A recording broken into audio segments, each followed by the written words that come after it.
इसे छोड़ दो, ये कोई साधारण संदूक नहीं है। जैसे ही हमने इसे छुआ, हमारे लोग एक एक कर गिरने लगे। क्या आप तसव्वुर कर सकते हैं एक ऐसी संदूक के बारे में जो अगर किसी कौम के पास हो तो वो कभी हारती नहीं थी। एक ऐसी संदूक जिसके ऊपर फरिश्ते पहरा दिया करते थे और जिसके अंदर कायनात के ऐसे ऐसे राज छुपे हुए थे जिनके बारे में कोई नहीं जानता। ये कोई कहानी नहीं बल्कि एक ऐसी संदूक थी जिसका जिक्र कुरान करीम के अंदर भी मिलता है, जिसे ताबूत सकीना के नाम से जाना जाता है और आज की दुनिया में उसे आर्क ऑफ द कोविनेंट के नाम से जाना जाता है। एक ऐसा संदूक जिसे पाने के लिए सदियों से जंगें लड़ी जा रही हैं। एक ऐसा संदूक जिसे आज भी बैतुल मक़दिस के जमीन के नीचे ढूंढा जा रहा है। ताबूत सकीना यहीं बैतुल मक़दिस के नीचे दबा है। हमें हर हाल में उसे निकालना है। वो संदूक जिसके बारे में ये कहा जाता था कि वो जमीन पर फतह की अलामत है। तो सवाल ये पैदा होता है कि आखिर उस लकड़ी के संदूक के अंदर ऐसा क्या है कि पूरी दुनिया उसके पीछे पड़ी हुई है। तो आज की इस वीडियो के अंदर हम ताबूत सकीना के बारे में बात करेंगे और इसके छुपे हुए राजों को खोलने की कोशिश करेंगे। उर्दू लुगत के मुताबिक ताबूत किसी भी संदूक को कहते हैं।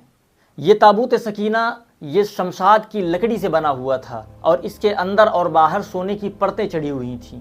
रिवायात के अंदर हमें ये मिलता है कि ये संदूक जन्नत से हज़रत आदम अलैहिस्सलाम के साथ ज़मीन पर उतरा था और ये 1 लाख से ज़ायद अंबिया की विरासत रहा। ये संदूक हज़रत याकूब अलैहिस्सलाम से होता हुआ हज़रत मूसा अलैहिस्सलाम तक पहुँचा। और एक रिवायत ये भी बताती है कि वही संदूक है जिस संदूक के अंदर हज़रत मूसा अलैहिस्सलाम को रख कर उनकी वालिदा ने दरिया के सुपुर्द किया था, जो संदूक बाद में फ़िरौन के हाथ में लग गया था और फिर यही संदूक फ़िरौन के ख़जाने में चला गया था। तो आखिर इस संदूक के अंदर ऐसा क्या था? तो रिवायात हमें ये बताती हैं कि ये संदूक ऐसा था जिस संदूक के अंदर बहुत सारे तबर्रुकात रखे हुए थे। कुरान करीम के अलावा और दीगर जो आसमानी किताबें हैं उनके अंदर तहरीफ कर दी गई, उनको चेंज कर दिया गया। लेकिन ये बताया जाता है कि तौरात की जो असल तख्तियाँ हैं वो इस ताबूत के अंदर आज भी रखी हुई हैं। वो पत्थर की तख्तियाँ जो हज़रत मूसा अलैहिस्सलाम को कोहे तूर के ऊपर मिली थी। मन्नो सलवा एक खाना था जो आसमान से उतरा करता था और ये इस ताबूत के अंदर वो ख़ास बर्तन रखा हुआ है जिस बर्तन के अंदर मन्नो सलवा आसमान से ज़मीन पर उतरता था। इस ताबूत के अंदर अंबिया कराम के लिबास रखे हुए हैं, हज़रत मूसा अलैहिस्सलाम की जूतियाँ रखी हुई हैं और हज़रत हारून अलैहिस्सलाम का अमामा रखा हुआ है। इस ताबूत के अंदर हज़रत मूसा अलैहिस्सलाम के उस असा के होने का भी जिक्र किया जाता है जो असा दरिया पर मारने से उसके अंदर रास्ते निकल कर आए थे। और इसी ताबूत के अंदर हज़रत सुलेमान अलैहिस्सलाम की अंगूठी भी रखी हुई है। तारीख़ हमें ये बताती है कि जब ये ताबूत बनी इसराइल के पास आया तो इस ताबूत की हिफाजत के लिए एक अजीम जगह की ज़रूरत थी। तो इसकी हिफाजत के लिए हैकल सुलेमानी को बनाया गया और हैकल सुलेमानी जो हज़रत दाऊद अलैहिस्सलाम ने जिसकी बुनियाद रखी और फिर उसके बाद उसकी आलीशान तामीर हज़रत सुलेमान अलैहिस्सलाम ने मुकम्मल फरमाई। इसकी तामीर इस वजह से भी ख़ास हो जाती है कि इसकी तामीर इंसानों ने नहीं बल्कि जिन्नातों से हज़रत सुलेमान अलैहिस्सलाम ने काम लिया था। दीवारों पर सोने चांदी और हीरे जड़े हुए थे। फ़र्श जो था वो भी फ़िरोज़ा का था और जो सुतून बने हुए थे वो याकूत के थे। इस इमारत के अंदर एक ख़ास कमरा बनाया गया था जिस ख़ास कमरे को कुद्स कहा जाता था। उसी ख़ास जगह के ऊपर इस ताबूत को रख दिया गया। हज़रत सुलेमान अलैहिस्सलाम की वफ़ात का वाक़या भी इसी हैकल सुलेमानी से जुड़ा हुआ है। जब इसकी तामीर हो रही थी आप लाठी के सहारे खड़े थे और जिन्नात ये समझ रहे थे कि हज़रत सुलेमान अलैहिस्सलाम अभी हयात हैं और वो काम करते चले जा रहे थे। और जब लाठी को दीमक ने खा लिया और आपका जस्द अक़दस गिरा तब जिन्नातों को ये पता चला कि हज़रत सुलेमान अलैहिस्सलाम की वफ़ात हो चुकी है। बनी इसराइल जब भी मुश्किल में होते थे वो इस संदूक को अपने सामने रखा करते थे और जब किसी जंग में जाते थे वो अपने साथ संदूक को लेकर जाते थे जिससे गैबी मदद उनको मिला करती थी।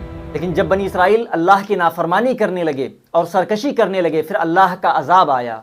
कौम अमालिका के काफिरों ने बनी इसराइल पर हमला किया और इस ताबूत को छीन कर वो अपने साथ लेकर चले गए और ले जाकर उन्होंने उस ताबूत को किसी गंदी जगह के ऊपर फेंक दिया। लेकिन ताबूत सकीना की तौहीन करने की वजह से अल्लाह रब्बुल इज़्ज़त की तरफ से उस कौम के ऊपर भी अजाब आया। पूरे शहर के अंदर बीमारियां फैल गईं, लोग मरने लगे, यहाँ तक कि वो मजबूर हो गए। उन्होंने संदूक को बैलगाड़ी के ऊपर लादा और बनी इसराइल की तरफ रवाना कर दिया। आज का दौर आप देख रहे हैं कि किस तरीके से फ़िलिस्तीन के ऊपर जुल्म ढाया जा रहा है। फ़िलिस्तीन के ऊपर इसराइल का कब्ज़ा इसी मकसद के इर्द गिर्द घूमता है। यहूदी ये मानते हैं कि अगर उनको पूरी दुनिया के अंदर हुकूमत करना है और हैकल सुलेमानी की तामीर नौ करनी है तो उनको उसी ताबूत की ज़रूरत पड़ेगी जिस ताबूत से उनको जंगों के अंदर फतह मिला करता है। क्या तुम्हें यकीन है कि ताबूत सकीना यहीं रखा गया था? रिवायतें यही कहती हैं کہ اسے اسی پوتر स्थान میں سرکشت کیا۔ ان کا یہ ماننا ہے کہ یہ صندوق آج بھی کہیں مسجد اقصیٰ کے نیچے دبا ہوا ہے اور یہی وجہ ہے کہ وہ مسجد اقصیٰ کو کھود کھود کر کھوکھلا کر چکے ہیں۔ نقشوں کے مطابق یہی وہ جگہ ہے صدیوں سے چھپی ہوئی۔ اگر داستان سچ ہے تو وہ یہیں کہیں ہوگا۔ اس کے نیچے انہوں نے کئی سرنگیں بھی بنا لی ہیں۔ اب آتے ہیں اس بات کے اوپر کہ اسلامی روایات کے مطابق یہ صندوق کہاں پہ ہے اور یہ کب واپس ملے گا۔ تو اس تابوت کے بارے میں یہ بتایا جاتا ہے کہ یہ تابوت کسی غیر مسلم کو نہیں ملے گا۔ آخری زمانے کے اندر جب امام مہدی علیہ السلام کا ظہور ہوگا تو وہ اسے انطاکیہ جو ترکی کے اندر ہے وہاں کی کسی غار کے اندر سے نکال کر لے کر آئیں گے، اور جب یہ صندوق سامنے آئے گا تو عیسائیوں اور یہودیوں کے راز کھل جائیں گے۔ انہوں نے اپنی کتابوں کے اندر توریت اور انجیل کے اندر جو تحریفات جو چینجز کیے ہوئے ہیں، اس تابوت کے اندر وہ ساری اصل تختیاں مل جائیں گی۔ یہ تابوت حضرت امام مہدی علیہ السلام کی امامت کی گواہی دے گا اور پوری دنیا کے اندر اسلام کا پرچم بلند ہوگا۔ دوستو، یہ تھی تابوت سکینہ کی پوری داستان جو حضرت آدم علیہ السلام سے شروع ہوئی اور حضرت امام مہدی علیہ السلام کے اوپر جا کر ختم ہوگی۔